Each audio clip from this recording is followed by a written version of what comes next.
So welcome to what is going to be a deep dive into optimizing your brain, your reality, and your environment for flow. And to kick things off, I'm going to give a quick overview of what we're going to cover today so you know the lay of the land here and what we're going to explore. So to kick it off, we're going to talk about the different types of flow, the benefits and some nuances of understanding what flow is that will help you get into it more easily. Then we're going to talk about brainwave states and how those relate to flow and how you can use those as a hack to optimize your life, your environment, your reality, your brain, and so on. And then finally, we're going to get into the nitty-gritty of how you actually optimize your reality for flow. So it's going to be a deep dive into all these topics.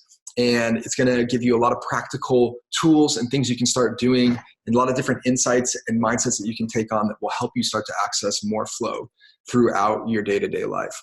So let's talk about why we want to optimize for flow. So if you don't know what flow is when we feel our best, when we perform our best, and we're in the optimal state and stage of consciousness for success, for creativity, for joy, and to actually get life to start conspiring in our favor. Flow is extremely popular with some of the world's most successful people, and that's well known, right? But what's not as well known is it's equally popular with, monks and meditators and people that aren't so concerned with worldly life, but also experience things that a lot of us really want and crave at deep levels, like deep inner peace, emotional freedom, feeling oneness with reality and other people. I mean, all these different things that completely span the spectrum of what it means to be a fulfilled human being on every level, practically in terms of, our real world things like career and success and so on, but also spiritually in terms of our consciousness and our personal development and, everything on that wavelength as well. So flow is really this all-encompassing peak state of being and peak state of consciousness and way of life, really, when you look at the full spectrum of flow, which I'm going to talk about in a second, that allows us to live in the most fulfilling and meaningful and purposeful reality possible. So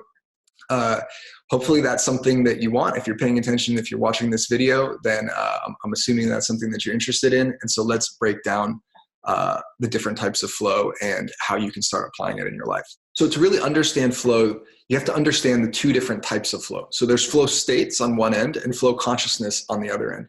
And these are on the same spectrum of flow, right? They're connected, and they are both experiences of flow, and they overlap in the middle, but at the same time, they're also distinct in their own ways. And that's why they're at two ends of what I call the same flow spectrum. And so flow states, by their very nature, are inherently temporary. Okay. They come and they go, and the states are like sleeping, eating, waking, being angry, sad, so on and so forth, right? These are things that are transitory.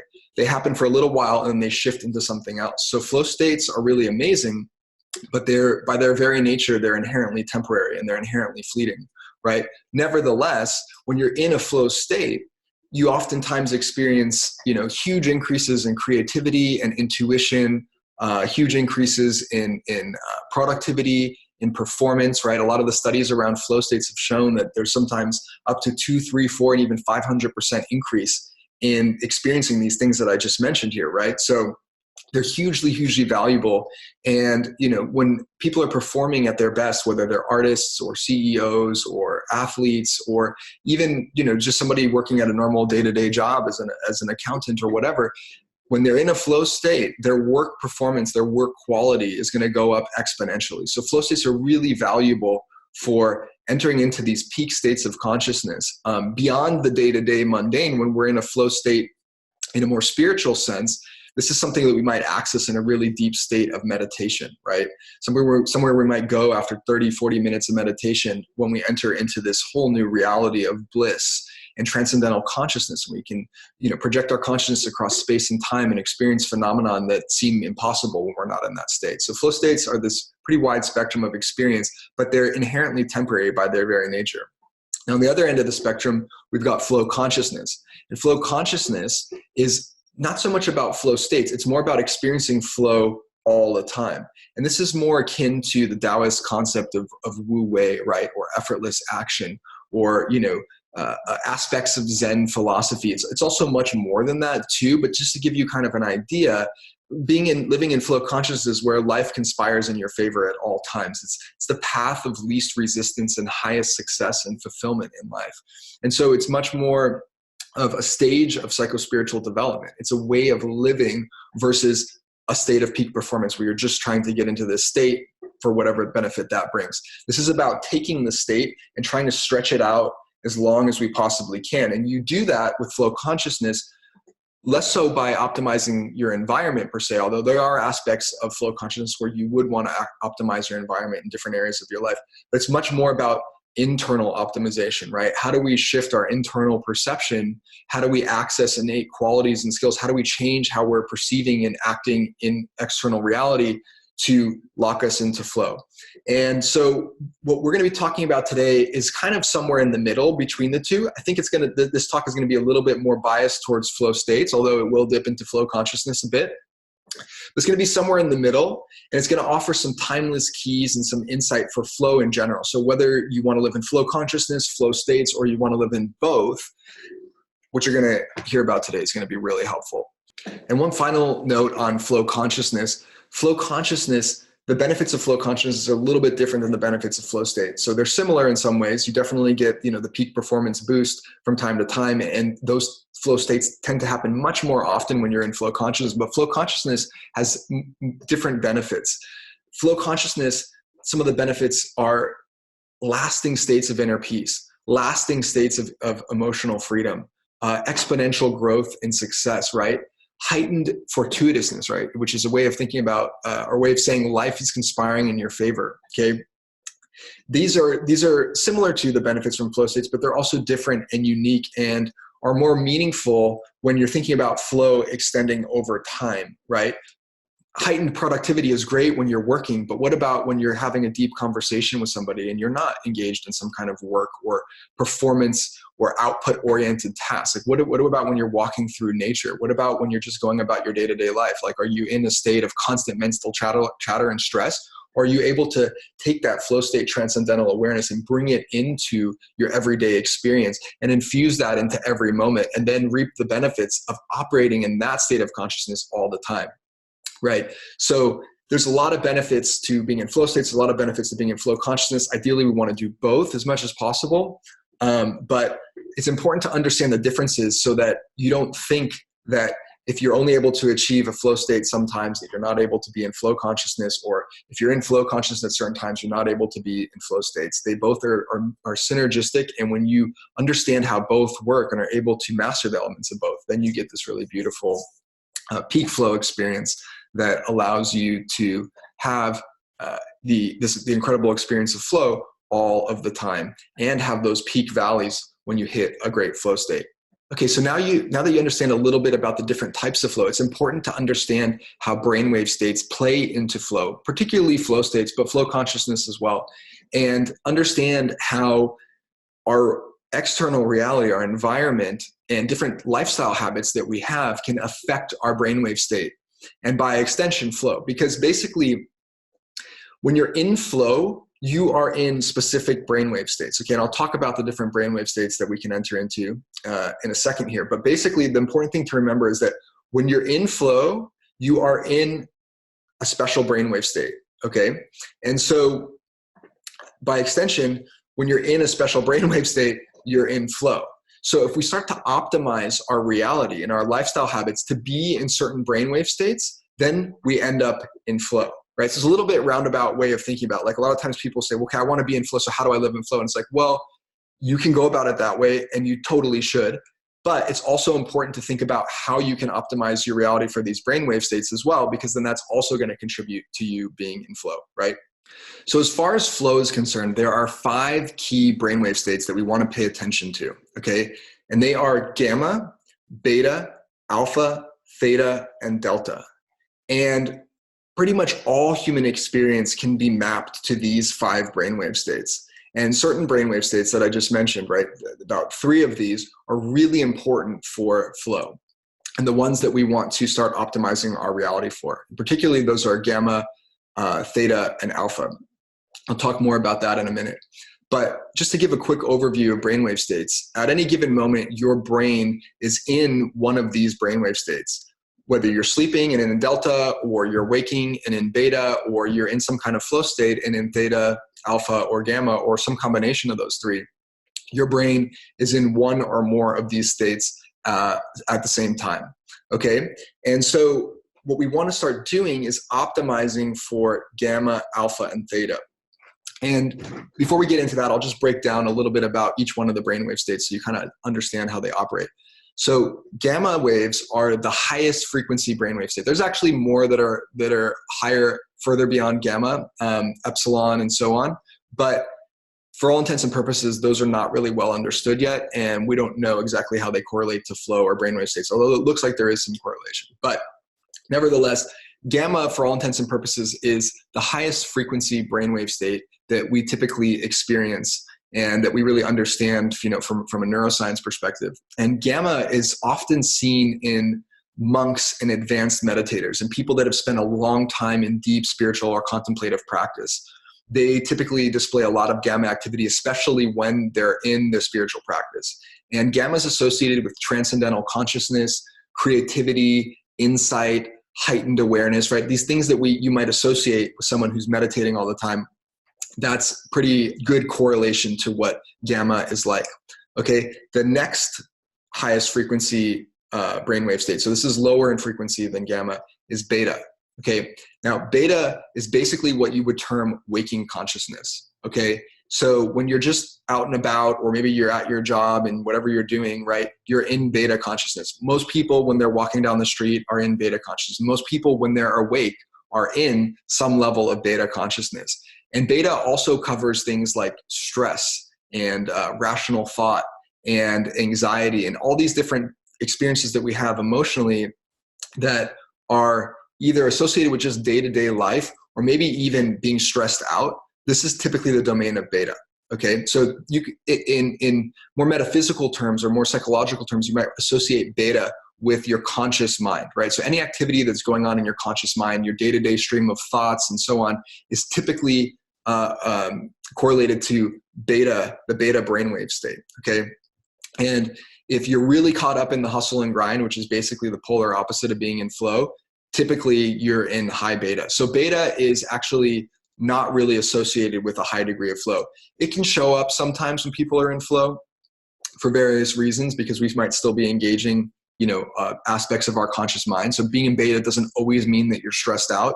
However, a lot of the research into flow states and to flow in general shows that beta waves go down significantly when we're in flow. So generally speaking, we're going to want to avoid beta and optimize for other brainwave states. So the next highest frequency brainwave state after beta is alpha. Okay, so gamma is the fastest, beta is the next fastest. Alpha is a little bit slower than beta, right? And alpha, you may have heard of alpha waves. These are, pretty popular in the collective psyche. Alpha waves are basically, think about like a more chill beta, right? That's what alpha waves are correlated with. So you're relaxed, you're centered, you're still awake and alert, but it's not a stressed out awake and alert. It's kind of more of a zen, slightly meditative alertness. And a lot of times when people are in, a flow state or a mild flow state, they're in alpha wave consciousness. So alpha is where things start to get good. Gamma things are great. Beta things are okay. Alpha things are pretty sweet.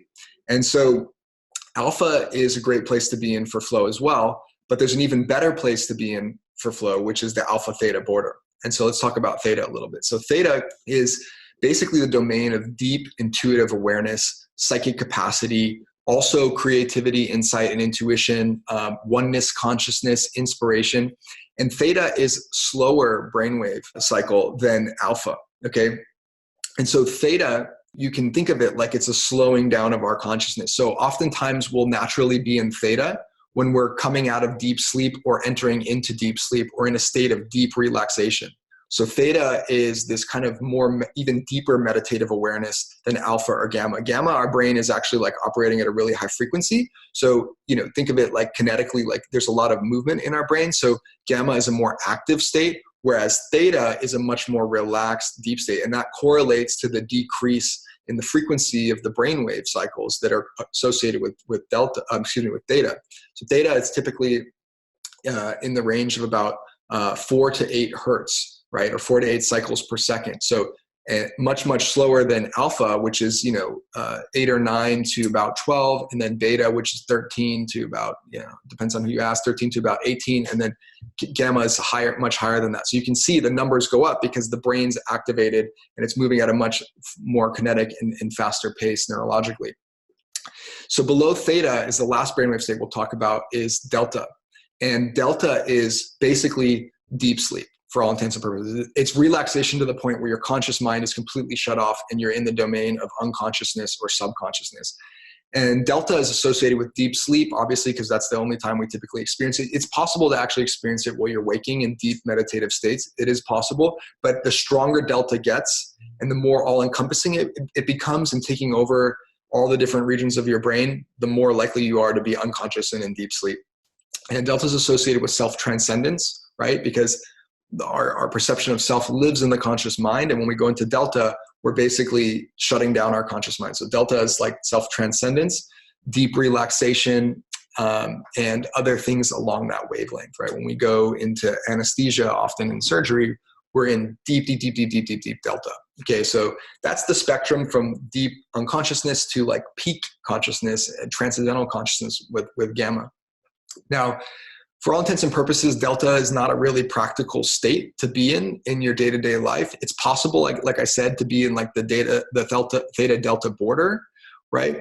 And that's kind of a good space to be in, although you'll be very relaxed. And if you need to do something that's really high energy or requires a lot of mental activity, it might be hard to do in theta delta, the edges of the theta delta border. Okay, but nonetheless, theta is actually pretty useful in terms of flow.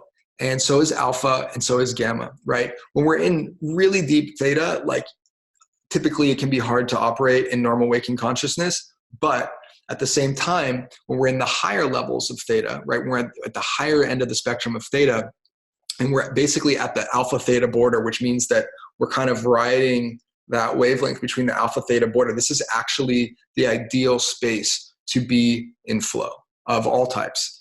And if you're really good, and if you've done a lot of meditative practice, you'll be able to start accessing gamma as well. So it's actually possible to have certain parts of your brain in gamma and other parts in the alpha theta border. And that's basically what we want to optimize for when we're optimizing for flow states, is the gamma, alpha, and theta coexisting simultaneously. Like the parts of our brains that need to be more awake and alert will be in gamma, and the parts of our brains that aren't as involved in our immediate experience of our environment can be in alpha and theta. And that allows us this really deep intuitive connection, which is also part of being in flow. So all of that to say that the alpha theta border plus gamma is ideal. And you'll know that you're in this space, right? It's like, okay, that sounds great, but how do I know if I'm there?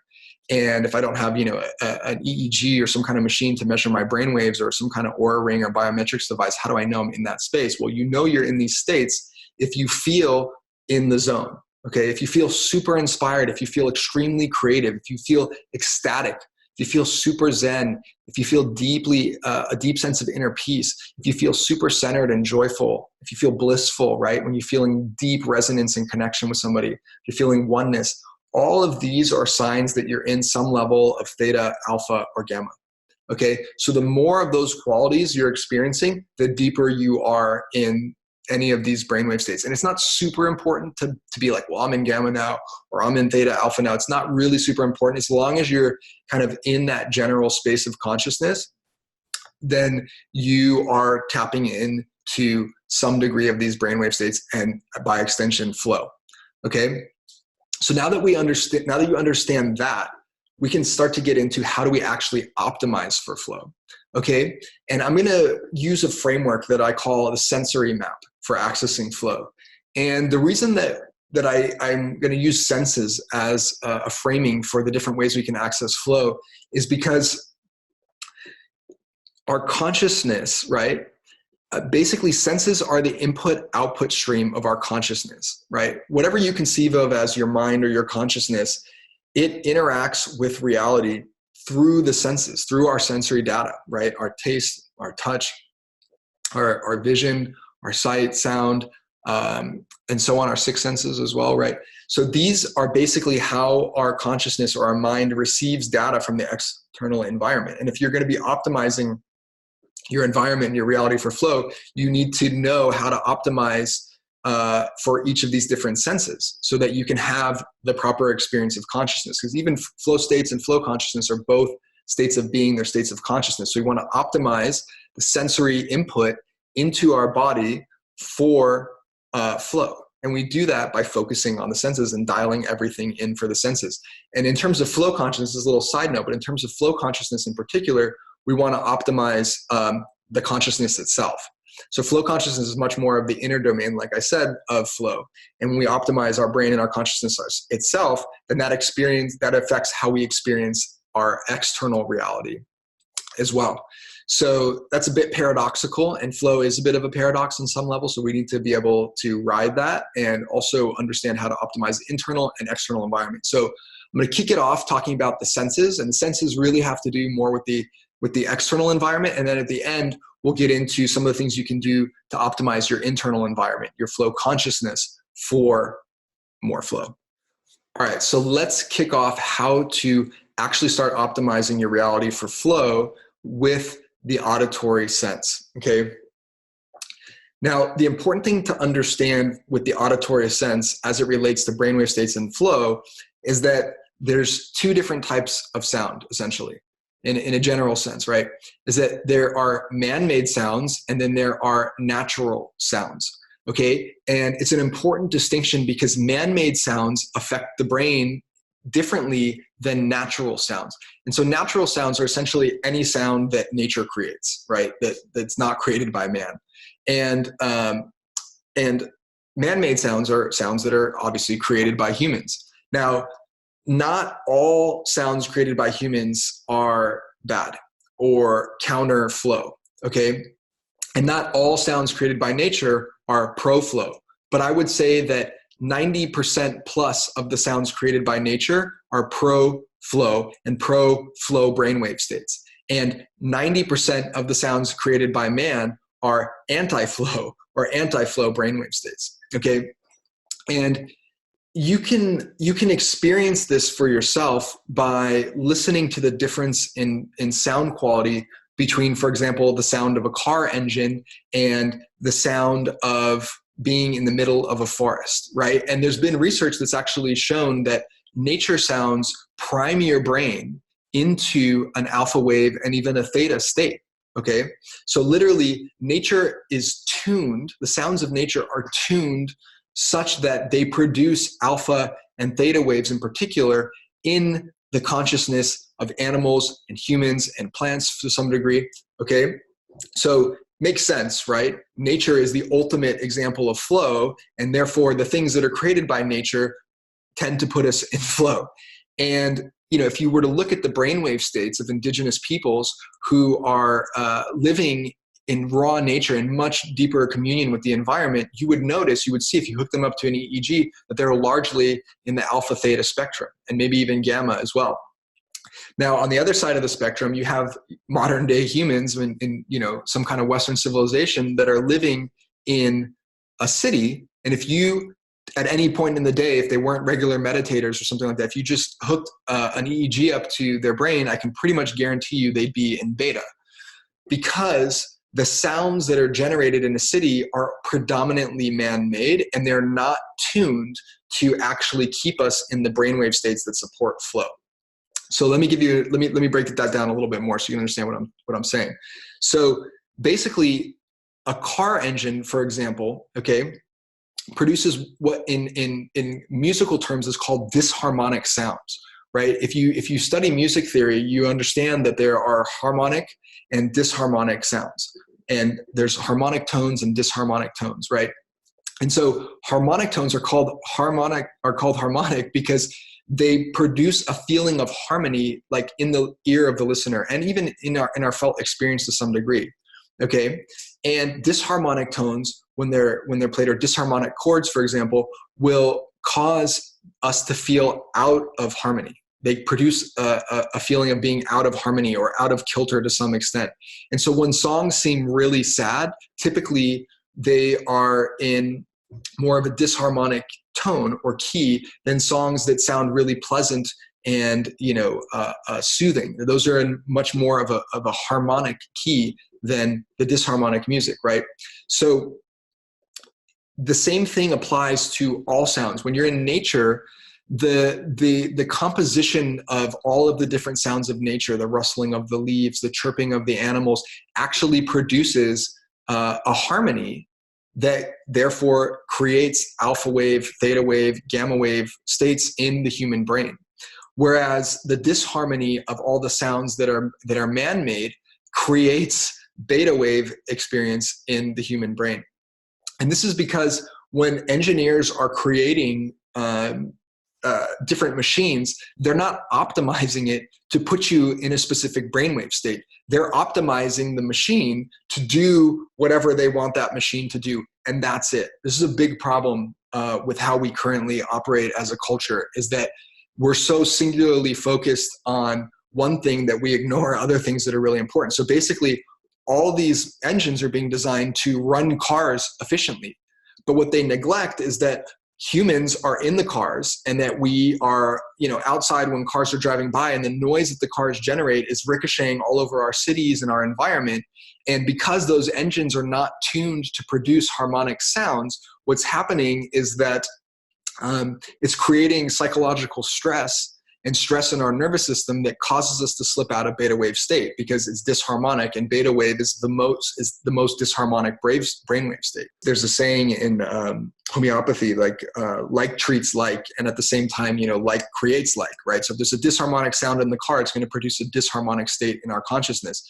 So when you kind of take what I'm saying and extrapolate it at the scale of a city, or even just, an indoor environment, you have tons and tons and tons of disharmonic sounds dominating the auditory field of the environment that you're in. And then what happens is that creates a standing state of disharmony in the consciousness of the person that's exposed to those sounds consistently. Basically, whatever sound that you're exposed to consistently, your brain will actually start to filter out that sound, especially if it's actually a stressful sound, an unconsciously stressful sound, because your brain doesn't want to hear it, because your brain is trying to get back into alpha, theta, and gamma states, because it's actually, ideal for your health.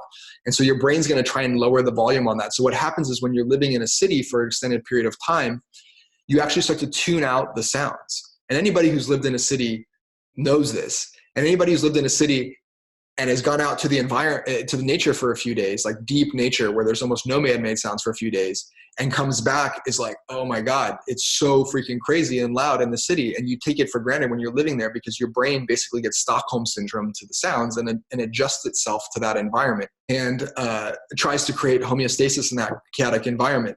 So basically, when you're exposed to a ton of man-made sounds, it's going to create a ton of disharmony in your brain, unless those are special man-made sounds that have been tuned to produce some kind of harmony, or maybe it's binaural beats or some kind of soothing music that's been specially created to create harmony in the body. But in cities, you're bombarded with things that aren't. So you've got sirens. Sirens are actually, if you don't know this, sirens are actually tuned to be extremely disharmonic, because if they were really pleasant, they would just make you calm down.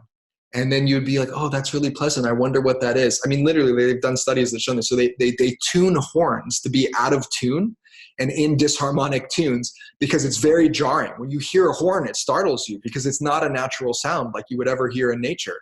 And they want that. So it activates your consciousness into stress. So you become hyper alert. So you go into beta wave consciousness. And to some degree, that's kind of beneficial with cars too. Because with cars, if they produce really pleasant sounds, you may be less aware of the sound of the car, and that could be dangerous when you're trying to cross the street. This has actually been a problem with some electric cars and Priuses and so on, is that they're very, very silent, because the engines are they're electric and they don't have a sound. And there's actually a higher incidence of accidents with these cars, with pedestrians, because people don't hear them. And so they don't get triggered into being more alert, and then they can walk into the street and get hit by the car more easily. So, on one level, it's producing beta conscious. On another level, it has its benefits. However, for flow, being around that sound all the time is totally going to cramp your lifestyle. It's going to cramp your flow big time. And so when you're in the city and like, the sound of your printer in the corner, the sound of the coffee maker, the neighbor next door listening to TV, right? The TV, right? The sounds of jets flying overhead, all of these sounds are not tuned to get you into a flow supporting brainwave state. So when you're in a city, you're basically constantly bombarded by this. And when you're in nature, on the other hand, you're constantly being tuned to be at least an alpha wave and even theta and gamma. I've had the experience of living in cities and living in the country and then living in suburbs over the course of my life. So I've had all three experiences. I can tell you without a doubt that living in nature, which is where I live now, is 100 times better for flow. It's 100 times better for your brainwave state. There's this deep sense of peace and calm that you get just from the default experience of being in nature. So when you're optimizing your reality and your brainwave states for flow, it's really important to try to control your environment as much as possible to eliminate man-made sounds and to encourage nature-made sounds. Okay, and if you can't eliminate man-made sounds completely, then to select for man-made sounds that actually support the kind of brainwave states that support flow, right? So an easy way to do this is to listen to nature sounds while you're working, right? Or to play nature sounds through your Sonos speakers or whatever that basically create a simulated nature environment in the space. Like just listening to that music alone is going to help you get into the brainwave states that support flow. There's other things you can do as well, like installing soundproofing in your home, doing different things to control the environment to try and minimize the artificial sounds that are coming into your environment, right? And so there's a lot of different ways to do this, and I'm not going to go into all of them here. And if your situation's really bad and really extreme, you might actually consider moving when your lease is up or selling your house or renting it or whatever. Because at the end of the day, your health and your flow is the most important thing. So if you can't be in an environment that's really supportive of that, you have to ask yourself what you can do to optimize for it, or do you need to move? Do you need to move somewhere it's actually better for your overall health and well-being? So that's optimizing for the auditory environment, right? And this is something that we often take for granted, but it's super, super important. And now that I've brought it into your awareness, you might notice that there's a lot of things that you've gotten used to when you take a look around your room that are actually creating man-made noise that are in your space. And, if you live on a busy street or something like that, there could be a lot of things outside, and there may be things that you want to do to start optimizing your house or your apartment or whatever for better brainwave states and flow. All right. The next layer that we want to optimize for flow is our visual sense. Okay. And if you're into biohacking, you probably have some idea of what I'm about to say, but I've got a couple extra hacks that you probably haven't heard of. And basically, our vision is really intimately connected with how our brain works, for obvious reasons. Our eyes literally sit right in the middle of our forehead, which is really, one of the most important areas of our brain. And our eyes, our optic nerves actually connect back to our pineal glands, and they connect back to different important glands in the body that control our hormonal secretions. And hormones are basically the master controllers of how our physical body functions. So if your visual sense is distorted, again, through man-made things that do not support the proper brainwave states that support flow, then you've got a problem, and you've got visual distortions that are going to knock you out of flow, right? So basically, there's a couple different things I want to talk about. So the first is natural landscapes and natural shapes versus man-made landscapes and man-made shapes, okay? And this is really about simplicity versus complexity, or complexity being associated with natural landscapes and natural shapes, and simplicity being associated with man-made shapes and man-made landscapes. And what's different between these two, and how does it relate to flow? So when you look at nature, like I'm staring at it right now past the screen here, because there's basically a forest right outside my front door and there's big windows there. The environment is ultra complex, and it's embedded with sacred geometry, okay? So what I mean by complex is that there's all kinds of colors and shapes and patterns and different things that actually stimulate and tickle the neurons in your brain. Literally, when you see something that's really visually complex, it actually causes activation in your brain. And not necessarily in the sense of causing beta activation, but it actually causes like stimulation that's positive. It's like doing Sudoku for your brain, but through your vision, right? It causes these sensations to go in your brain that light up your neural circuitry and basically like massage different areas of your brain. And again, nature is the ultimate, example of flow, and nature is always tuned for flow. And so when we observe nature, by extension, this first principle, whenever we're engaging with nature, we're more likely to be in an alpha, theta, gamma spectrum flow state. Okay, so so just seeing nature is literally stimulating us to be in flow. So when you're seeing any kind of natural environment, whether it's the sky or the mountains or a forest or ocean or desert, whatever it is, even just staring at a houseplant, okay, even just staring at a houseplant or having rocks or crystals or some kind of natural element in your house, or wood, patterns in wood and so on. These are going to bring you into brainwave states that are much better for flow. Now, I said sacred geometry before, and there's a whole ancient esoteric science of sacred geometry, and it's also being validated by a lot of modern research. There's been research that's shown that the golden ratio and the Fibonacci sequence embedded in art produces images that are more pleasing to the human eye, that actually make you feel good. And when you're feeling good, again, you're entering into a flow state. So literally sacred geometry, which is embedded in all layers of any nature, every single layer of nature is embedded with sacred geometric forms. So when you're staring at nature, you're inherently staring at sacred geometric forms that are impacting your consciousness in a direction that puts you in flow. Okay, so I think you get it, right? You want to be looking and observing nature as much as possible. Now, on the other hand, man-made surfaces do not have these properties built in typically. Sometimes they do. You get these Renaissance artists that are super tuned in and tapped in, and they will paint paintings that have, the golden ratio embedded in it. And there's, different artists and people that are really aware of these subtle layers of reality and consciousness will embed things in that. And a lot of art will naturally be pleasing to our consciousness. Like observing art, it's not super disturbing or too simple, will oftentimes produce increases in our brainwave states in the direction of more flow. But that's the minority. Again, 90% plus of man-made things are not going to support flow brainwave states. They're going to be dialing us more into beta, whereas 90% plus, if not even 100% plus of natural landscapes or natural creations are going to bring us into more flow. So for example, we spend so much of our days now looking at computer screens. Computer screens do not have sacred geometry embedded into them.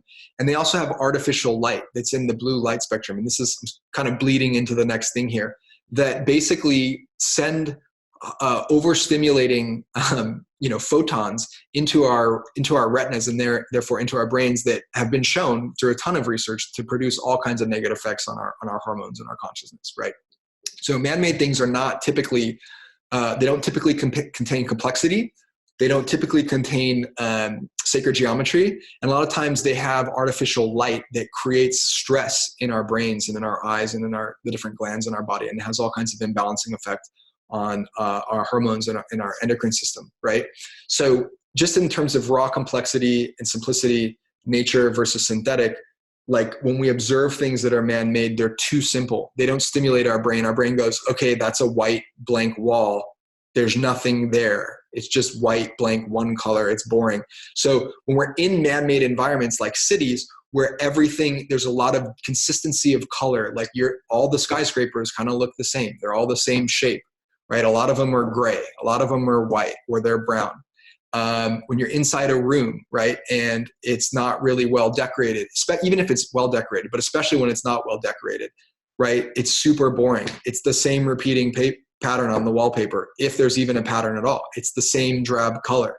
There's no variation. There's no sacred geometry. So when we're in a man-made environment like a city, or even inside our houses, if they're not really set up properly, we're just constantly our visual sense is constantly being stimulated by things that produce like a neutral effect or even a beta effect in terms of our brainwave state. So not ideal, okay? Now, I mentioned before blue light screens or blue lights versus natural lighting, okay? So most man-made lighting, not all, it's not as bad with the lighting, but these days it's getting worse for a lot of reasons. But basically, a lot of man-made lighting is in the blue light spectrum. And there's a ton of research. I'm not going to go super deep into it. You can just Google it and find a ton of research about, blue lights versus red lights or orange lights or different spectrums of light. But essentially, the sun's light spectrum is not strongly blue in wavelength. And so our brains, of course, are tuned to the natural environment. They're tuned to be optimized for sunlight, and then the darkness that's present when there is when night falls. And so the blue light spectrum, that's not really a naturally occurring spectrum in nature in the same way that it's occurring in our phones and computers, is basically, we picked like the one spectrum that's really, in some ways it's easy to see, but it's not ideal for, producing flow-based brainwave states or flow-enhancing brainwave states. And so basically we have this huge problem. We're inundated now with blue lights that basically completely mess up our circadian rhythms and all kinds of things that echo out into imbalancing flow and brainwave states. So we want to, as much as possible, bring natural light into our experience. So being in buildings or houses that have a lot of windows and that let in a lot of sunlight is really ideal, so that we don't have to rely on blue light so much to have light in our environment. And also at nighttime, making sure that we're not using too much blue light at night, right? Because it's not natural for our bodies to have that kind of light at that time of day, and in general, to be exposed to blue light, for such long periods of time. So one of the things you can do is to switch out the light bulbs in your house, or anything that uses a light, if you can, to switch out the light bulb to a light bulb that has better spectrum lighting that's more similar to the sun, or ideally at night that is much deeper in the orange and red wavelength spectrum. Because those lights, orange and red in particular, actually cause melatonin secretion. It's hard to see with the naked eye, but if you could do a wavelength spectrum analysis of the type of light that's present at dusk, and even to some degree at night, you would find that there's a lot of red in that wavelength, and it causes our brain that there's a lot of red in that type of light, and it causes our brain to start to secrete melatonin and keep our circadian rhythms balanced. So you actually want to have that, if you're going to have lights on at night, you want it to be in the orange and red spectrum. And there's apps that you can get for your phone that will, change the tint of your screen to be more on that wavelength, and so on and so forth. So just, Google it. There's tons of great information out there. But there is another thing I want to mention about our visual sense and light in particular, which is that there's different types of lights as well. Okay, a lot of times people will be like, they'll get the blue light, orange/red light thing. They'll be like, cool, I'm optimizing for that. I'm wearing my blue blocker sunglasses, so I'm good. But the truth is that's not really ideal, and that's not really enough. And there's different types of lighting that we want to ideally just replace the lights so that they're creating flow enhancing brainwave states, right? And the ideal lights are incandescent, right? The ideal lights to support flow enhancing brainwave states are incandescent lighting, okay? Because this lighting is actually much more on the orange and yellow and even red wavelength spectrum, right? And this is what we used to have. This was like what was going on. This was like the only type of lighting that we had up until somewhat recently, when fluorescent lights and LED lights, even more recently, started to come online and replace incandescent lights. And on some level, there's an environmental reason for that, because those lights are much more energy efficient. But at the same time, if that energy efficiency is coming at the cost of our health and causing us to be in this stressed out state all the time, because these lights actually create, stress in the body and stress in the brain and sabotage our flow, it's not worth it. And, I'll just get up on my soapbox for a minute. With the advent of renewable energy coming online in greater and greater quantities, where we don't actually have to, practice extractive drilling or, use nuclear power or whatever to get our energy, we can have the best of both worlds. We can continue to use incandescent lights and not have to worry that the extra energy that they use is also destroying the environment. But at the end of the day, I have a personal bias towards optimizing for health and wellness first, and then also environment second, ideally. Because if we're sick and we're unhealthy, we're going to have a hard time saving the environment. So we need to be healthy first, and we can worry about the environment second. But ideally, we do both at the same time. Okay, and plus there's many, many environmental problems with fluorescent lights and LED lights too. So it's not like they're infinitely better. So anyways, fluorescent lights are the worst. They're the absolute worst. They actually flicker really intensely. It happens so fast that you can't always see it with your eyes, but your brain senses it. And it just causes so much stress in your brain because it's a really high frequency flicker, meaning that it actually causes your brain to tune to beta waves, because the flicker rate of those bulbs is at actually a beta resonance. So fluorescent bulbs actually like attune your brain to beta wave state. They're terrible. LED lights are better, but they're also very bright, and the lighting spectrum is not natural. Sometimes you can get LED lights. It's possible to get LED lights that are tuned to better wavelength spectrums, but still incandescent is actually the most similar to the sun, which is what we want. And then at night, you can switch to like a red LED or a red or orange tinted incandescent. You can have a lamp in the corner that is tuned that way. Okay, so that in a nutshell is how to optimize your visual field for flow. Okay, the next thing that we have on deck to talk about is the olfactory sense, our sense of smell, right? And this is like totally esoteric. You're never going to hear anybody talking about this as it relates to flow, but I am.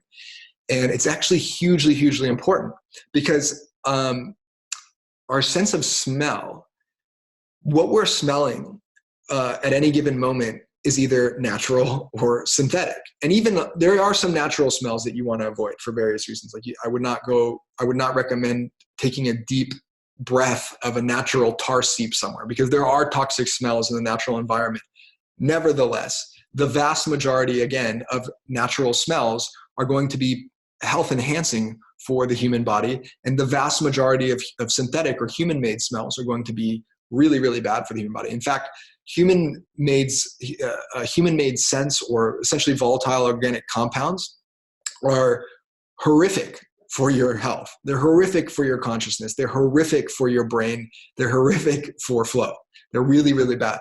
So basically the problem with synthetic or man-made scents is that they're synthetic, and they're basically, lab created chemical concoctions that are not ever found in nature typically, and have side effects. I mean, we know this, right? All kinds of man-made scents have warnings on them to not breathe them too much, to use them in a well-ventilated space, because they're dangerous. We know this. We know that they're dangerous. I mean, there's a huge environmental medicine movement, functional medicine movement, that is really birthing a lot of great data and research into how bad a lot of these man-made scent toxins are for us. And the reason for that is because they have what are called volatile organic compounds. And these are basically, organic chemical compounds that are released from the paint, from your perfume, from your deodorant. Anything that's scented and anything that's created from chemicals basically has some kind of off-gassing that it releases into the environment. And if it's man-made and synthetic, 90% of the time or more, it's going to be bad for you. And it's bad for you because these volatile organic compounds, you breathe them in, and then they're basically free radicals, and they go into your system, and they cause oxidation in your system, and they cause inflammation in your system. They cause many other things too. They cause hormone disruption, endocrine system disruption. They cause all kinds of problems. But in particular, the main culprit is inflammation. So they go into your system and they create inflammation in your nervous system. And when your brain is inflamed, your cells are literally freaking out. They're literally releasing all kinds of chemicals and molecules that cause you to go into a beta state, because you need to be in alertness to deal with whatever this pollution is that's coming into your environment. Like your brain is tuned for natural sense. So when something comes in that's not natural, your brain goes, alert, this is not natural. It's probably bad for me. I'm experiencing inflammation right now from this scent. Your brain, your body just starts experiencing inflammation from the scent. Whenever your body experiences inflammation, your body starts to go into a fight or flight response, because inflammation is dangerous, right? It actually is destroying your cells. And so it can actually kill you if left unchecked and create pain in the body. So anytime you go into pain or anything that's related to inflammation or stress, you're going to be in beta. So anytime a volatile organic compound is coming in from some kind of synthetic chemical, it's causing you to go into beta brainwave state, and it's sabotaging your flow on some level. And even if you don't realize this is happening, you think, oh, I'm still in flow, I'm breathing in these things all the time, and I feel great. It's like you don't even know how good you can feel. you don't even really know what's possible with flow. What you think is flow is a fraction of flow. What you think is feeling great is a fraction of feeling great. And you won't know how great you can feel until you make the adjustments that I'm talking about, right? And this goes for all of the things that I'm talking about today, but in particular, the olfactory sense. On the other hand, natural sense, for example, like essential oils, right? Or, I mean, that's really like pretty much all natural scents are, you know, the scent of evaporating water from the ocean, right? When you're near a body of water, a lot of times that water will evaporate and it has a particular scent to it. That scent is loaded with negative ions, which actually reduce inflammation in the body and send you into an alpha wave and theta wave state. Go figure, right? So the smell of aerated water, right, that you might smell at the beach or at the lake or something like that is really good for you.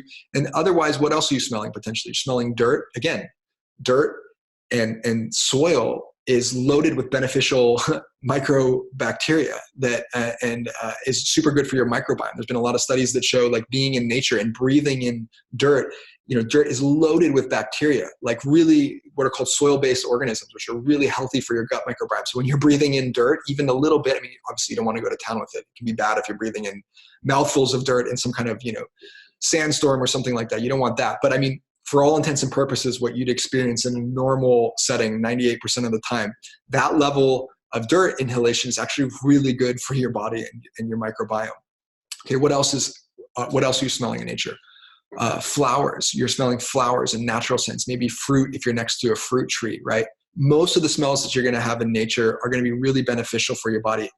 Essential oils are extremely beneficial for us on a lot of different levels. There's some great research into essential oils showing that these scents send us into blissful states. They make us happy. They make us calm. They make us relax. All the things that correlate with alpha, theta, and gamma brainwave states, and even delta to some degree, are caused by essential oils. And these are natural scents, right? So just wearing essential oils, being around flowers, being near a garden, being in nature is going to bombard your body with substances and chemicals and scents that cause you to have flow enhancing brainwave states. So really cool flow hack just from being in nature. So a quick run through that you can do to start optimizing for this is like go through all of your natural care products and look at them. Are they made with organic, natural, scents and oils? Or are they full of synthetic chemicals? Does it say fragrance? If it says fragrance or perfume on the label, if it's a fragrance or a perfume, it's synthetic 9 times out of 10. And it's totally debasing your flow. And it's absolutely destroying your brain cells and creating inflammation in your system. Your deodorants, your toothpaste, your shampoos, anything you put on or in your body needs to ideally be from nature. It needs to be organic. It needs to be non-synthetic. And then it's going to be infinitely better for you and support flow and support, flow enhancing brainwave states. Okay. So pay attention. Paints, house cleaners, right? The things you use to clean your dishes or the floor, whatever, anything that you want it to be made from natural organic products if you want to supercharge your flow. If it's not organic or natural, chances are it's going to decrease your flow, especially when it comes to your sense of smell and scent, right? Because of the volatile organic compounds that are present in these things. Okay, so that is our sense of smell. Now we got a couple more to get through here. The next up is the kinesthetic and the energetic. Okay, so kinesthetic is really our sense of touch, right? It's for me, it's everything that has to do with feeling, right? Just our somatic sense of feeling our environment. So for me, that also, conceptually goes over into what I would call the energetic dimension. Okay. And again, we want to be in environments that are natural. Anytime that we're in a man-made environment, we start to get chaotic energies that are present in that space, unless the space is really well optimized for what I would call bioharmony or our bioenergetics. If it's not well optimized for that, which is 98% of spaces, then you're going to have problems. And so the kinesthetic environment and our energetic environment, for all intents and purposes for this talk, there's a whole, I could say a lot about feng shui and architecture, and I'm not going to go into that because it's just way beyond the scope of this talk.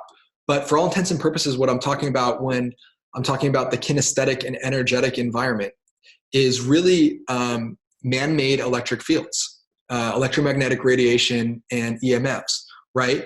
In nature, they're actually, so this is really interesting. So in nature produces what are called scalar waves. And scalar waves are a type of electromagnetic wave that are generally beneficial for the body. There's certain parts of the electromagnetic spectrum that scalar waves bridge into that are not beneficial for the human body. But again, 95% of what nature produces, sometimes even more, is in the beneficial scalar wave spectrum.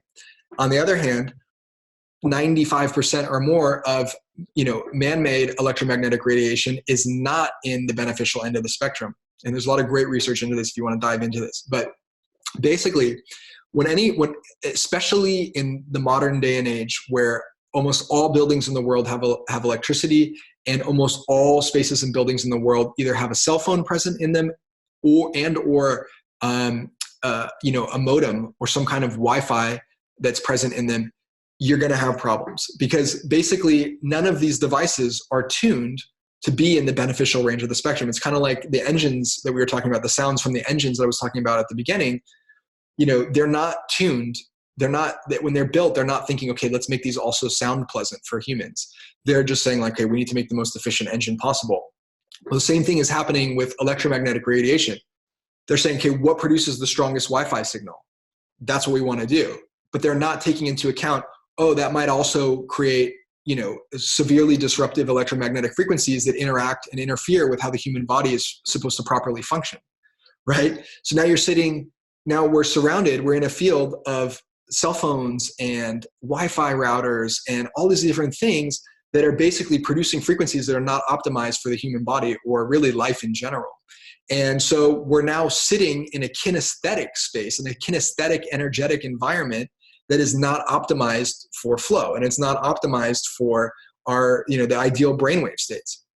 And there's a really great book by Robert Becker called The Body Electric, and he did some of the pioneering research into bioelectricity and bioenergetics. And what he showed, and through his research and his writing, is that the body, our nervous system, is electric. It actually communicates with through electric energy with electrons. Literally, that's part of how our nervous system works and signals. And so it's susceptible to electromagnetic fields. You don't put a magnet next to your computer screen because it totally messes up the computer screen. It can actually, destroy some of the electronics that create the images on your computer screen and create a permanent distortion in your field, because it's a strong electromagnetic field. It's a strong magnetic field. It's not even electromagnetics half the time. It's just a strong magnetic field will cause distortion in the electronics, right? And so the same principle is operating in your body. Your body is a biocomputer. Literally, it runs on electricity to a certain degree. And so if it's exposed to strong electromagnetic fields, it also doesn't function properly. And the electromagnetic fields that are being emitted from our cell phones and from our Wi-Fi and so on are the exact spectrum that causes disharmony in the human body. And there's all kinds of research showing this to be the case with animals, with humans, with plants. I mean, it's coming out in droves, both from independent researchers, from the government. I mean, there's plenty to sink your teeth into if you want to explore that. Nonetheless, the point is that in a man-made environments in this day and age, they are not optimized for flow-enhancing brainwave states, because they basically constantly saturate the field and the space that we're in with harmful, disruptive electromagnetic frequencies that interrupt how our nervous system functions and cause us to go into beta wave state. These EMFs actually cause inflammation in our body. They cause inflammation in our cells and our nervous system all over our body. And as you know from what we talked about in the last piece about smell, inflammation in the body is going to create a ton of disruption and totally knock you out of flow, because it basically keeps your body in a fight or flight response, which is attuned to beta wave consciousness. Not good. Okay. So the more in nature you can be in your living environment, the better, right? And just in general, how and where you spend your time, you want to be in as much of a natural environment as possible, or at the very least, an environment where EMFs are mitigated through special technologies or the way that the building is built that reduce the effects or either eliminate the effects of EMFs. Now, there's tons of different technologies that do this. A lot of them are very affordable, and there's lots of different ways to control for this. I'm not going to get into it here. That's a whole nother topic, but it is something to think about. and something to pay attention and optimize for. You know, don't leave your cell phone on when you're sleeping right next to your head. Like, turn it off when you're sleeping. Like, if your cell phone's in your pocket, you know, and your cell phone doesn't have some kind of case on it that protects you from EMFs, it's beaming EMFs into your leg all the time, or wherever you have it. You know, a lot of times I see women running with it in their bras, and it's like they have it right over their heart, and I'm like, oh my God, no, don't do that. Not good. You know, your heart is one of the strongest electromagnetic fields in your body, and it's intimately related to your brainwave states. And when they put it there, it's just not ideal. So anyways, all that to say, think about how you might be sitting in electromagnetic fields in your environment and start to optimize for that. Do the research, figure it out. Okay, the next thing that we've got on deck here is taste, right? And taste is much more than just what something tastes like. For me, taste is really about what goes into your body. So this is the domain of things that go into your body.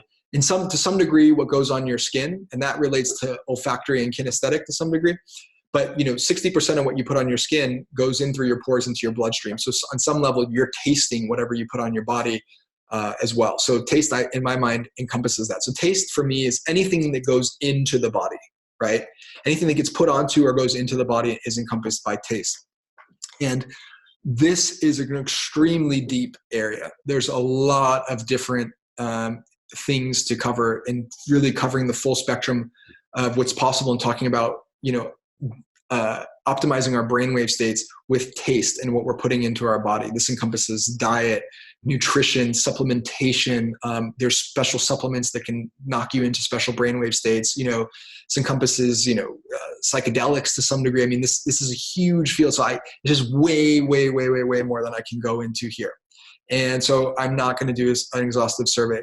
I am going to give a little bit of a plug to one of the trainings that I co-created with a good friend of mine, the Limitless Codex, and also a training that I run with my colleague Jackie Nechtel at the Flow Consciousness Institute, our Flow Level 2 training. These go super deep into optimizing what you're putting in your body for flow, and for flow enhancing brainwave states. And there's all kinds of incredible things that we found and that we talk about there. It's just way more than we can go into here. I mean, literally, we have an entire 7-week course devoted to it. Okay. But for all intents and purposes, for this kind of, you know, meta survey that we're doing of enhancing your consciousness and your brainwave states for flow, basically, again, the key distinction, you're probably noticing this principle applying in each of this field, is organic or nature-made versus synthetic. The more organic and natural something is, the more it's going to enhance your flow and your brainwave states. And the more synthetic something is, the more it's going to sabotage your flow and your brainwave states. So when you're putting things into your body, ask yourself, is this organic? Is it biodynamic? Is it natural? Is it unprocessed? Is it or processed just enough in natural ways to make it in the ideal form for my body? If so, great. It's going to generally support your flow enhancing brainwave states. And if not, it's going to sabotage them. Now, there's a lot more nuance there, because it's not just like, okay, well, you know, I'm just going to eat organic Cheetos all day, or, you know, or organic candy all day, and I'm good because it's organic and it's made with all natural ingredients. There's way more subtlety and nuance. And that's why, you know, if you want to really dive into that, take one of our courses, because we really unpack it there and help you optimize that for flow states and flow consciousness and your brainwave states. But for all intents and purposes, just keep in mind that for taste, again, we want to be biased towards nature. When you're unsure, just look to nature, and you're going to get a really good clue about what supports the ideal brainwave states, alpha, theta, and gamma. Okay. Now, the last thing that we're going to talk about today is the sixth sense, which I would consider the mental environment, right? Our consciousness, right? The sixth sense is basically our internal perception. I mean, the sixth sense literally is our intuition, and our intuition is an internal experience that bridges the external with the internal. So the mental environment, our consciousness, this is the domain of the sixth and final sense. And we're going to approach this one a little bit differently. There's a lot of layers to this as well. You know, what you feed into your consciousness is going to have an effect on your brainwave state. So watching, you know, binging on TV and watching, you know, things that are really violent and so on and so forth, going to put you in beta, of course. It's going to stress you out, makes you scared, you know. And watching things that are really mind expanding and uplifting and positive, going to put you into alpha, theta, gamma. But I want to go much deeper than that. That's actually a surface level treatment of that, but it's something to pay attention to. Again, this is something we explore a lot more in the different courses we offer. But I want to talk about 3 practices that are really, really important to keeping you in the gamma, alpha, and theta spectrum. And probably some, and I also want to mention a few different things you probably haven't heard of in relation to these things. That's also really important for keeping you locked into these expanded brainwave states, okay? So the 3 things that I want to talk about here are meditation, to a slightly lesser degree, breath work, and also plant medicines and psychedelics to a slightly lesser degree even. Because meditation is really, the winner here. Meditation is really the most important and essential practice for priming the mental environment, for priming your brainwave states. I mean, everything that I've shared today is really, really important and has an effect. But if you did nothing else that I mentioned today, but you meditate consistently and you do it along the lines I'm about to discuss here, you will experience an extraordinary increase in the amount of gamma waves, alpha waves, and theta waves that you experience. And not only that, you will actually permanently tune your brain to experience those states, to actually be locked into those states. And this is really what we want. This is the end goal and the end game here, is not to be at the behest of our environment, where we're constantly being like, well, I'm not in nature today. I guess my brainwave state's out of gamma, theta, and alpha. I'm screwed. I'm just in beta because I'm in the city, right? No, we don't want to be dependent on our external environment, right? Of course, we want to optimize for that, because why not? Why not make our lives as great as we possibly can? But at the same time, we don't want to be dependent on our external environment. That's not where we want to have our locus of control. We want our locus of control to be internal. We want to be, pillars of transcendental awareness in whatever situation we find ourselves in. This is the end goal. And you do that with meditation. This is the gold medal winner, time-tested, tried and true, proven practice to really dialing you into the most exalted and flow-enhancing brainwave states possible. Now, I'll say a little bit more about breathwork and plant medicine later. Okay, but what's important to understand about meditation, I'm not really going to, I'll mention a couple different practices I like, but what I'm really going to hone in on here is that meditation, the reason that it is so important for the brainwave states is because, first of all, it's just the quickest practice to get you into theta, alpha, and gamma spectrum. It just, period. Like the second that you close your eyes and start to focus on any kind of internal awareness or your breath, you already start to go into alpha, like immediately. And theta to some degree, if you have some kind of consistent meditative practice background, you'll immediately start to go into alpha and theta, right? So it's like anytime you need that, you just close your eyes and start breathing deeply and you start to already go into that, okay? But that's the 101 level. The 102 or the 201 level is where you practice meditation consistently. Okay, so there's basically 2 factors and elements with meditation that are really important. It's basically consistency of practice and length of practice. Okay, because basically the longer you meditate in a given meditation session. Okay, so let's not talk about like meditation over time. So I'm not talking about the longer you meditate in terms of the amount of years or months or whatever that you've been meditating. I'm just talking about one session of meditation. Okay, the longer you meditate, the deeper you go into the alpha, theta, gamma spectrum. Now, certain meditations will produce certain brainwave states more than others. But if you do a good form of meditation, you'll ideally start to have peaks in the gamma wave spectrum, the alpha wave spectrum, and the theta wave spectrum, which is really what we want, because then you get the benefits of all of those instead of just one particular band. So you'll get into a higher level of flow.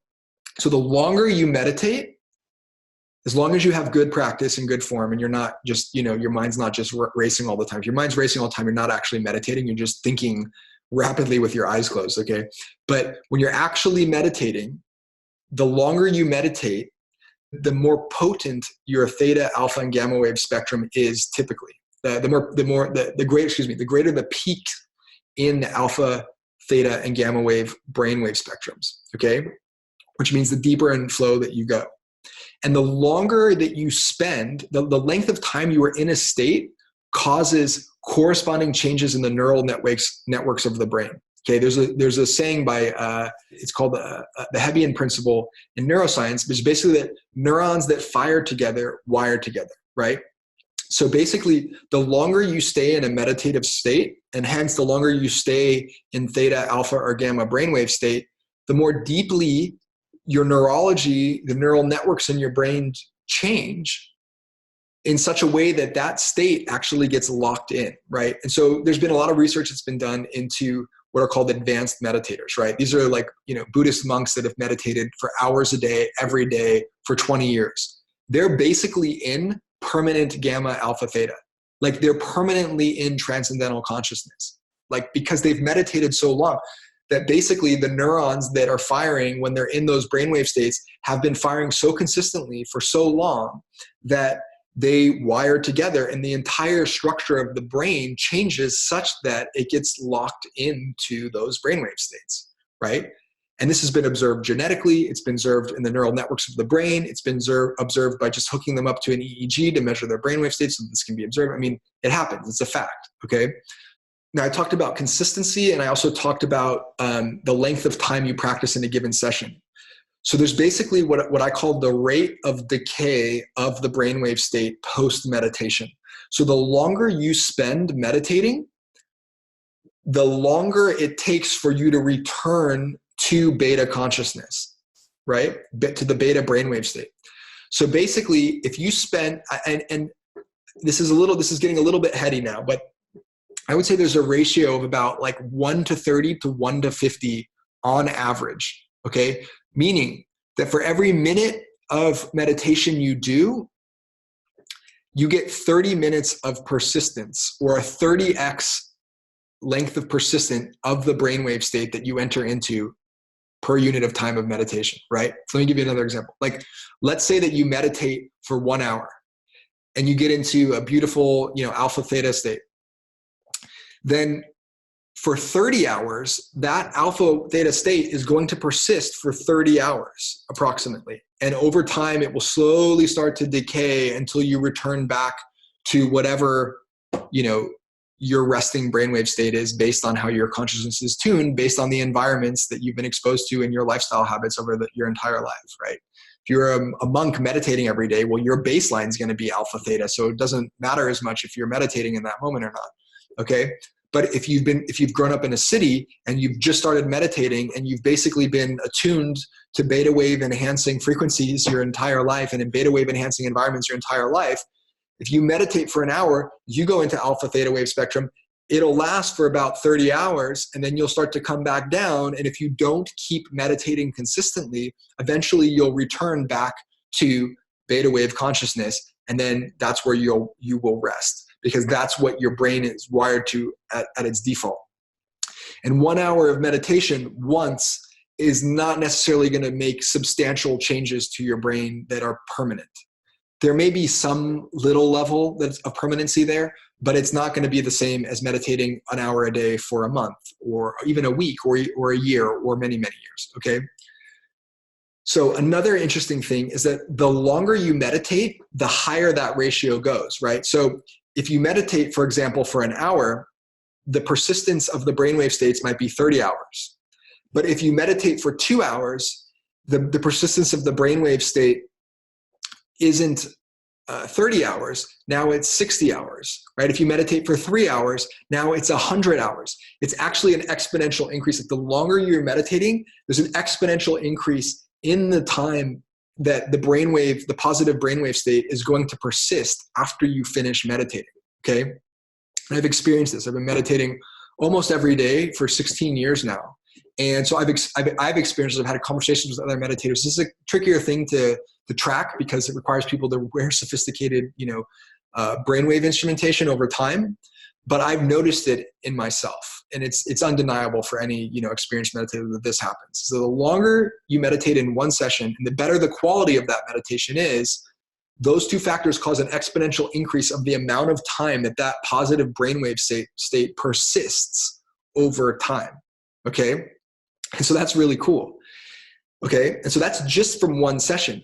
Now think about if you're meditating for 1 hour a day, every day.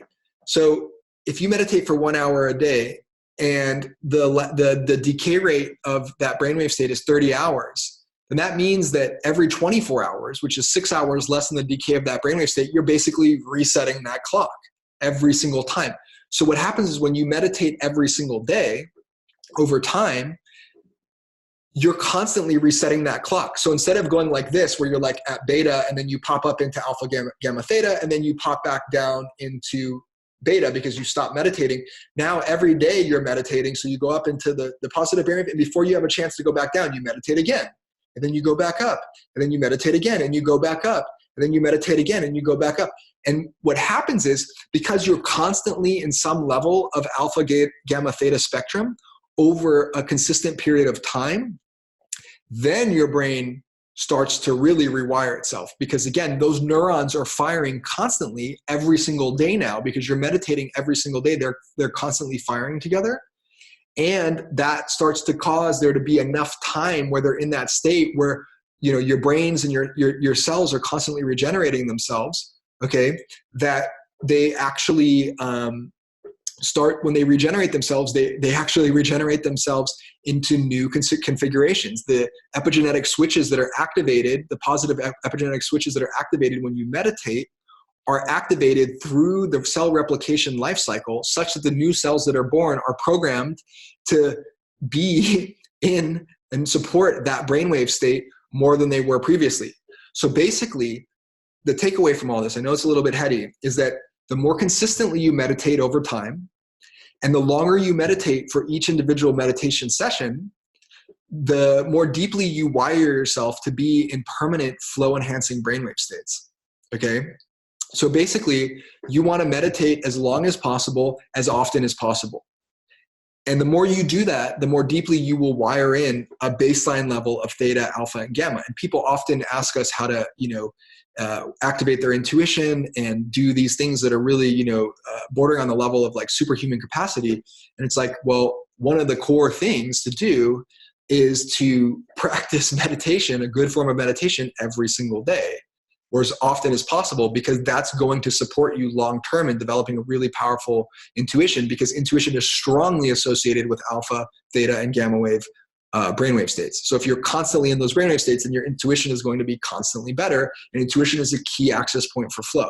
So you can see how all these things stack on top of each other. There's way more to intuition than just that, but if you did nothing else, this is like one of the most incredible things you can do for expanding your intuition and your flow.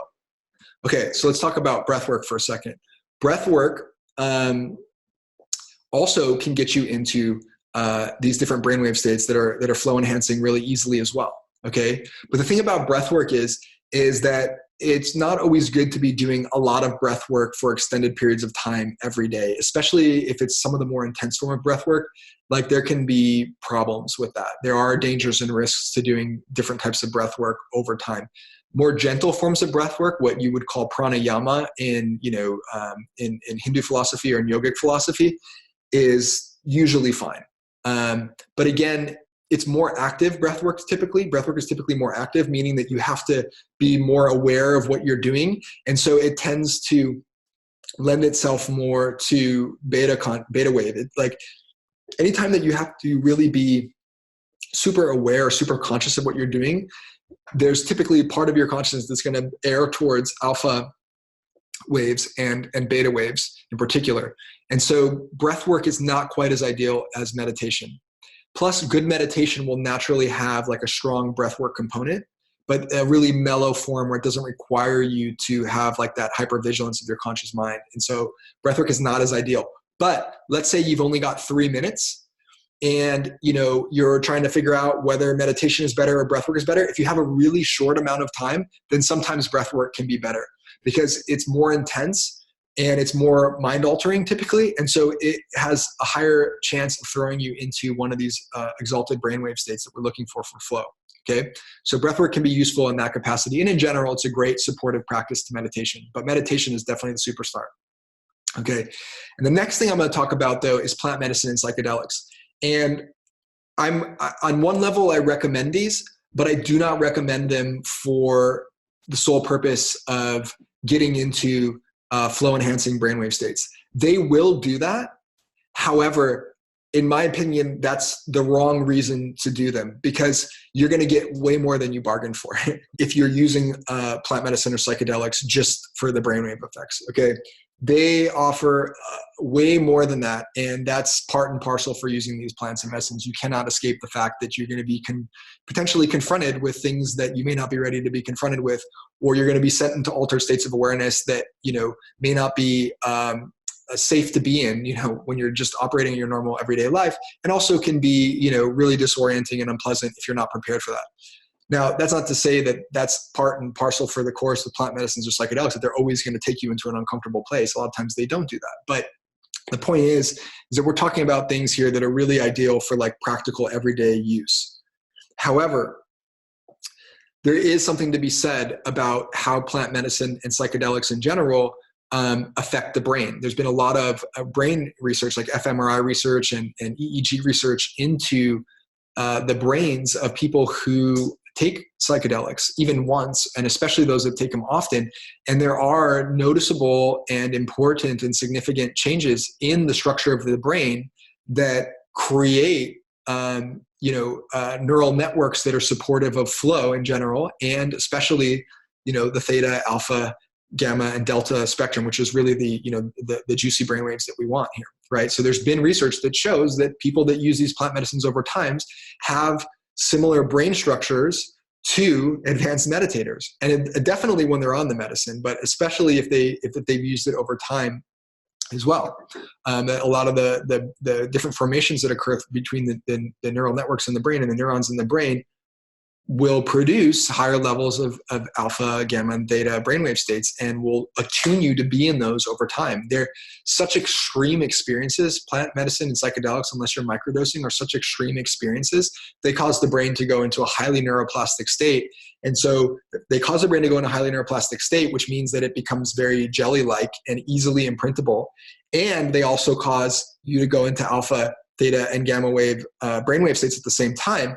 And so what happens is your brain's highly impressionable, and it's also in an alpha, theta, gamma wave spectrum brainwave state. And so those brainwave states imprint on the neural networks of your brain when you're on the medicines. And then when you come off the medicines, your brain kind of reforms in this new configuration that's locking those in to some degree. And I've had really interesting experiences doing multiple day ceremonies with different plant medicines. Two in particular where I've had this experience of lasting alpha, theta, gamma spectrum brainwave states that persisted for months afterwards, because I took plant medicines day after day after day as part of a multi-day ceremony. So if you think about what was happening, for example, I was in a San Pedro ceremony, and I was taking San Pedro for 2 days, 2.5 days. And San Pedro also has a really long half-life, so that medicine is in your system for a really long time. And so what was happening is I went into these brainwave states, and because I was in this highly neuroplastic state, in these brainwave states, and I continued drinking the medicine over a couple of days, what ended up happening is that it was the equivalent of like meditating for 20, you know what I'm thinking? If you think about it in terms of meditation, it was equivalent for meditating for 24 hours a day for 2 or 3 days in a row. And so if you think about the time decay, like I was talking about beforehand, from being in that level of brainwave state for essentially what's the equivalent of like, potentially 2 months of meditation, if you're meditating for an hour a day, then, you can imagine how lasting that theta, alpha, gamma brainwave state was. So for the next month, I felt like I was in this peak flow state after drinking these medicines, like every day, all day, because they had primed my brain to be in that state for such a long, consistent period of time. Okay. And I had the same thing when I drank ayahuasca for 4 days in a row earlier in 2016 in Costa Rica. In 2019 in Costa Rica, I drank ayahuasca for 4 days in a row. I had the same experience. Ayahuasca lasts, the half-life of that medicine is much shorter than San Pedro, but nevertheless, I still experienced like about a month and a half or so of being in this peak brainwave state afterwards as a result of doing that. Because again, I spent 4 days that time of being, having that medicine in my system, plus, the lag of it leaving your system afterwards. So it really primed me for that. So all of that to say that, there's something to be said about this, ancient indigenous technology of consciousness, which are these plant medicines, and beyond even indigenous peoples, this is really nature's medicine, right? What has been the theme throughout this entire talk? That basically nature supports flow, that nature is flow, that anything that nature produces tends to put you in these brainwave states that support flow. So these medicines, of course, as extensions of nature, tend to do that as well. They're priming you to be in that flow state. Now, you may have heard me just say that and are like, awesome, I cannot wait to go do these medicines because I want to get in this brainwave state. But again, remember, really heed my words here. There's far more that comes with that experience than just the brainwave states. And so you really need to be psychologically prepared and in the right place with the right facilitation and the right kind of medicine to have a good experience and to, not have it be way more than you bargained for. Okay. So that's my little moral plea there for you. Okay. So we just covered a ton of ground. I've been talking probably for a solid hour at this point, and there's been a lot of different ways offered for you to prime your brainwave states to get into flow. And the best benefit you'll have is when you start stacking these up, right? This is when you really start to optimize your reality for these brainwave states and for flow, and when you really start to have that ongoing experience. Now, I will say that beyond meditation, we didn't really talk about a ton about flow consciousness, right? With flow consciousness, there is a lot of layers that have to do with beliefs and emotional state, right? Like flow consciousness is in some ways really dealing in this last layer, the mental environment, the consciousness environment, the sixth sense environment. And so that layer, there's a lot of different practices that we need to do and a lot of different things we need to do to optimize for the ideal brainwave states internally, which really includes reprogramming our minds in particular, okay? Psychologically, right? If we have limiting beliefs about ourselves, if we have deep embedded fear and trauma stuck in our body from past experiences, what do fear and trauma do? They put you in fight or flight mode. They put your nervous system in fight or flight mode. They put your mind in fight or flight mode. They cause you to have rapid anxious thoughts. All of that puts you in beta, right? So if you don't deal with your limiting beliefs, if you don't deal with your emotional trauma, if you don't deal with these deeper fears and anxieties, good luck trying to get into persistent, extended theta, alpha, and gamma wave states. It's going to be really tricky. Good luck trying to get into flow. You'll be able to have moments where you get into flow. And if you meditate a lot, you'll definitely get into flow, but you'll only be at a fraction of your potential because you didn't optimize, kind of the final frontier here, which is your psychology and your mind for flow. And that's what flow consciousness really deals with. And beyond that, flow consciousness really deals with intuition and our perceptual awareness, how we perceive reality itself. This also absolutely has an effect on our flow, how we interpret reality. Are we seeing the silver lining in everything that we experience, or are we seeing that everything is, that life is trying to pull the rug out from under us, right? A lot of people are in victim consciousness where they experience life as happening to them. They use external circumstances to justify why they feel bad. Okay. That is going to take you out of flow. That is going to put you in beta wave consciousness, right? In the beta wave brainwave state, because it's going to reinforce why you feel bad. And when you feel bad, you're not an alpha, theta, and gamma. Okay. On the other hand, when you enter into transcendental non-dual awareness and you are, seeing life as conspiring in your favor, when you take on that perceptual filter, all of a sudden you see the beauty even in difficult experiences and you have gratitude for it. When you're in gratitude, gratitude is scientifically correlated with these expanded brainwave states and flow, right? So these are just little tasters of the depth that you get into with flow consciousness and optimizing your internal environment, optimizing your consciousness for flow, and optimizing your consciousness for brainwave states, right? I want to speak to it a little bit just so you have the awareness of what's required there. But for that, I would point you once again, it's way more than we can go into here. And we've talked a lot about things that relate to flow consciousness here as well. So it's not like we didn't talk about it, but there's way more to it. And for that, if you want to go deeper into flow consciousness, go back to our website, the Flow Consciousness Institute, or check out my personal website, justinfaerman.com, where I write all about these different things. And I break down the art and science of living in flow consciousness, living in flow states, and a lot of other things that are related to that and on this same wavelength and spectrum. So thank you so much for joining me. I hope that was super helpful. I know this was a lot, and I want to listen to it again to unpack some of the different suggestions. And if you have any questions or comments, please reach out to me. You can leave them below or shoot me a message or an email, and we'll chat.